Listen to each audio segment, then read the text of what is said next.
cheio de alternativas. Com 100% de aproveitamento fora de casa, o Bragantino visitou o São Paulo no Morumbi com alguns titulares no banco. O motivo era Libertadores no meio de semana e começou tomando muita pressão.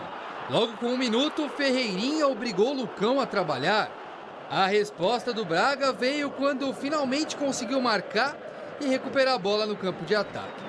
Linda jogada de Mosquera e Thiago Borbas teve categoria para tirar de Rafael e abrir o placar. Mas o São Paulo tinha mais a bola e mais volume. Em mais um cruzamento de Ferreirinha, quase Douglas Mendes marcou o gol contra. E os donos da casa tiveram a chance de empatar com o Nicão aos 37 minutos. Mosquera, nome do Bragantino no jogo, saiu machucado. Vitinho, o substituto, continuou a rotina de preocupar o São Paulo. Aos 39, obrigou Rafael a fazer boa defesa. E se terminou o primeiro tempo com chances de fazer, Vitinho começou a etapa final igual. Na perna direita, perigo. E o Braga estava ligado. Gustavinho de fora testou se Rafael também estava. E o São Paulo viu liberdade para Nicão, mas a pontaria do meia errada. A torcida do São Paulo perdia a paciência com camisa 43.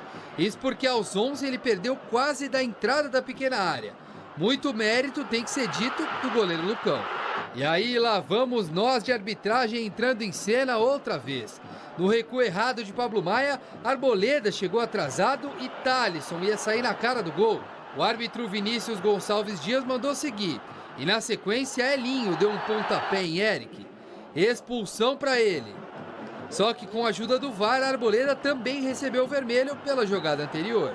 E não pense você que as polêmicas pararam. Thalisson, de novo ele, tentando o gol. E já havia vencido Diego Costa quando sofreu falta. Mais uma jogada a ser analisada pelo VAR. Desta vez, o árbitro decidiu não expulsar o zagueiro do São Paulo. Mas se no último jogo, a derrota diante do Santos, o São Paulo até chegou a marcar com o Eric e esbarrou na decisão do VAR, agora, a partida que parecia ser a terceira derrota consecutiva da equipe tomou um rumo diferente. E o que você vai ver a seguir é que os minutos finais foram completamente alucinantes. 43 minutos do segundo tempo. Toda a pressão são paulina dava resultado. Eric pegou a sobra de chute travado de Wellington e mandou para a rede. Mas o Red Bull teria a bola que podia matar o jogo nos pés de Thalisson. Rafael defendeu e fez explodir o estádio em esperança. Explosão que viraria alegria e barulho ensurdecedor quando o Eric achou o Caleri e o São Paulo passou à frente. 48 minutos do segundo tempo, estádio em festa. Fim de jogo, certo? Errado. Lincoln fez boa jogada pela esquerda e cruzou para Nacho empatar.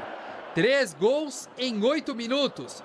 Um roteiro tão inesquecível quanto inacreditável para selar o 2-2. E faltou algo para que o time conseguisse sair com os 3 pontos? Assim, eu sei que faltou marcar mais um gol com o adversário. Eu também saí um pouco chateado também e furioso com o resultado, porque sei que a gente tem condições disso, né? A gente tem qualidade e colocou nossos comportamentos, como eu falei. Falta um detalhezinho ali de maturidade, de crescer um pouco mais nesses momentos. A frustração de não poder, uma vez que tem a vitória já nas mãos, a gente se vai com um empate. Então, não, é normal. Quando o time joga mal, ou não gosta, ou a torcida não gosta do time, como está jogando, tem que vai estar impaciente. Eu acho que por mais que eu não concorde, o mínimo que eu tenho que fazer é respeitar a opinião de vocês, a opinião do torcedor. Eu não sou o dono da verdade, mas eu tenho as minhas convicções, então eu respeito. São maneiras diferentes de enxergar a situação, mas uma coisa que o torcedor, e vocês infelizmente pós-pandemia não tem mais, é o dia a dia. Infelizmente, se os clubes liberassem, mas não liberam, não é? E eu acho que a imprensa não deveria ficar do portão para fora, mas fica. E a imprensa, então, ela cria alguns julgamentos, ela cria algumas ideias, porque talvez ela não esteja ali vendo. Mas se quiserem, os repórteres, todo mundo, não tem problema. A imprensa adoraria estar ali vendo de perto o dia a dia. Ninguém deixa aproveitar a pandemia e esqueceram dessa liberdade, mas tudo bem.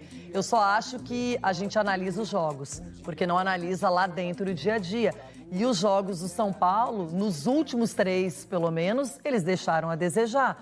O São Paulo acabou perdendo um clássico em casa para o Santos, não é? Acabou perdendo para a Ponte Preta também e poderia ter perdido esse jogo porque o Bragantino foi melhor. Conseguiu virar e deixou o adversário empatar ainda a partida. Luciano jogando mal, Pablo Maia não está no melhor momento dele no São Paulo. O Alisson se desdobra muito no meio de campo, principalmente quando o time está em desvantagem no marcador, ele tenta ser muito mais dinâmico. Para mim, o Ferreirinha, ia falar o Rafinha, perdão. O Ferreirinha, para mim, foi um jogador interessante, está começando a se adaptar no São Paulo. Para mim, foi um jogador que mais tentou quebrar a linha de defesa do Bragantino.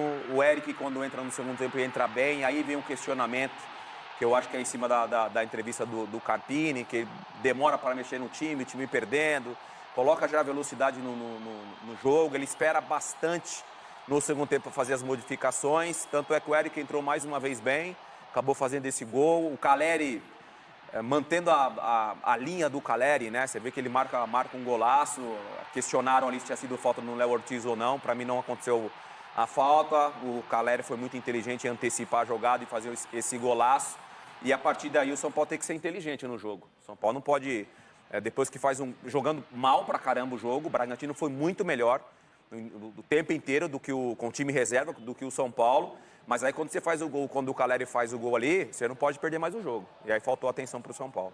Agora sobre o Oscar e a chance de um meia atacante voltar pro São Paulo. Importante lembrar que o Oscar tem contrato com o Xangai Port somente até novembro e já se decidiu que não renovará o contrato na China, ou seja, tem o caminho aberto para voltar ao Brasil. A partir de julho ele já pode assinar a partir de junho, já pode assinar um pré-contrato para retornar ao Brasil em janeiro do ano seguinte. O Oscar admitiu em uma entrevista recente que é São Paulino fanático. A frase é a seguinte, abre aspas, sempre fui São Paulino. Meu pai, que morreu quando eu tinha 3 anos, também era. Quando fui chamado para jogar no profissional pela primeira vez, minha mãe e eu choramos. Eu ia realizar o meu sonho e do meu pai de jogar pelo São Paulo. O Oscar também contou que recentemente, num período de férias, o seu filho foi ao estádio do Morumbi para torcer pelo São Paulo. E ele gostaria muito de ir, mas ficou com medo da reação do torcedor. Tudo porque em 2009, quando ainda era atleta do São Paulo, ele decidiu recorrer à justiça para sair pela porta dos fundos. Sob a alegação de que o São Paulo lhe devia uma série de coisas, o Oscar conseguiu a rescisão na justiça, ou uma liminar na justiça, acabou se mudando para o Inter. Depois, a justiça determinou que o Inter pagasse uma grana ao São Paulo, mas essa situação nunca foi bem resolvida com o torcedor tricolor. Até por isso, queria saber a sua opinião, São Paulino. Oscar de volta ao Morumbi seria uma boa aquisição? Os dirigentes do São Paulo gostam do Oscar, entendem que será uma disputa bem grande, um verdadeiro leilão com vários outros clubes brasileiros pretendendo contratá-lo, mas se houver uma boa avaliação do torcedor para com o nome do Oscar, aí sim os dirigentes do São Paulo podem pensar em contratá-lo. Tricolor que vem de 3 jogos sem vitória, derrotas para a Ponte, para o Santos e empate contra o Red Bull Bragantino, está em busca de contratações. O Oscar seria obviamente só para 2025, até porque na China ele fatura 10 milhões de reais por mês. Bora falar agora sobre o fim da lua de mel entre São Paulo e Carpini. Pelo menos de parte da torcida, dá para dizer que a maior parte.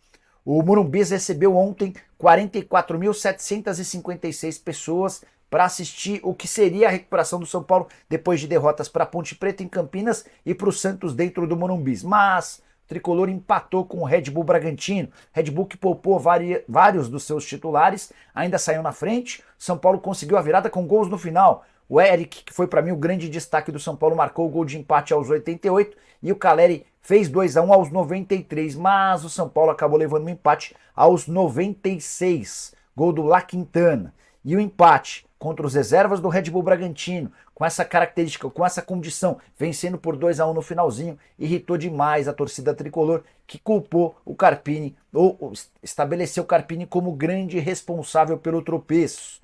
Terceiro jogo seguido sem vitória, São Paulo que não consegue avançar e embalar rumo à classificação para a próxima fase do Campeonato Paulista. Falei sobre o Eric, super elogiado, Janicão foi bastante cornetado, desperdiçou uma chance importante no primeiro tempo e é um dos caras que tem sido responsáveis pelas críticas ao Carpini. A insistência no Nicão e no Juan tem causado muitas cornetadas ao Carpini. E você o que pensa? O Carpini merece mais chance? É só um início de temporada ou de fato ele tem demonstrado limitações? O Carpini, na entrevista coletiva, afirmou que com a semana de recuperação que terá agora para trabalhar, o São Paulo certamente será melhor para o confronto contra o Guarani. E mesmo assim ficou no empate com o São Paulo. Vamos ver como foi o jogo do Morumbi com Mendel Bidlovski. Olá, amigos do Sport Center. São Paulo e Red Bull Bragantino empataram aqui no Morumbi pelo Campeonato Paulista por 2-2. O Red Bull Bragantino poupando vários titulares que começaram no banco de reservas pensando na estreia na Conmebol Libertadores na próxima terça-feira. São Paulo sem vários jogadores no departamento médico, técnico Thiago Carpini mudando o time, começando com Ferreirinha e Nicão no ataque. São Paulo começou pressionando, com lances como Ferreirinha alçando bola na área e a defesa do Lucão. O Red Bull Bragantino saiu na frente com o gol do Thiago Bordas. No segundo tempo, Nicão teve duas chances. Nesta ele mandou para fora e nesta parou em Lucão. A torcida do São Paulo chegou a vaiar o jogador. E aí duas expulsões. A primeira, Elinho do Red Bull Bragantino levou amarelo por esta falta. E aí o segundo amarelo por reclamação foi expulso. Com a ajuda do VAR, o árbitro também expulsou Arboleda por uma falta na entrada da área. Aí Eric, que entrou no segundo tempo, fez o gol de empate do São Paulo. Depois de Thalisson parar em Rafael, Eric deu passe e Caleri virou o jogo. Quando a partida parecia que ia terminar com vitória do São Paulo, nos acréscimos, La Quintana empatou para o Red Bull Bragantino. Final 2-2 aqui no Morumbi. São Paulo teve um início de temporada muito difícil, onde você já em 15 dias tem uma decisão e antes que antecede um clássico de que nunca tinha vencido. Então, quais são as escolhas que nós temos mediante as 7 jogadores do DM? Nós temos que utilizar aquilo que nós temos de melhor. E o Nicão, ele hoje, ele é não só hoje, né, já há um tempo, ele é funcionário do São Paulo. E nós estamos tentando resgatar não só o atleta, mas o ser humano. A gente entende a chateação do torcedor, respeita, né? O Nicão também, a gente entende a chateação dele. A gente vai continuar dando carinho, dando atenção. Se nós conseguirmos ganhar a cada atleta que a gente consiga ganhar, que já esteja dentro do nosso contexto, para nós acho que é o nosso desafio. O que nós temos é uma ideia muito clara de jogo, comportamentos de jogo muito claros, a base da equipa vem uma base muito sólida também, e depois contamos também com um grupo, ou um elenco, como vocês dizem, que é ele muito competitivo. E sendo o elenco muito competitivo, permite-nos dizer, não temos o jogador A, mas temos o jogador B. E hoje foi uma prova dessa competitividade. O zagueiro Léo Ortiz foi um dos titulares do Red Bull Bragantino, que foi poupado. Começou no banco, entrou no decorrer da partida. Depois do jogo, ele falou sobre a negociação para a saída dele para o Flamengo.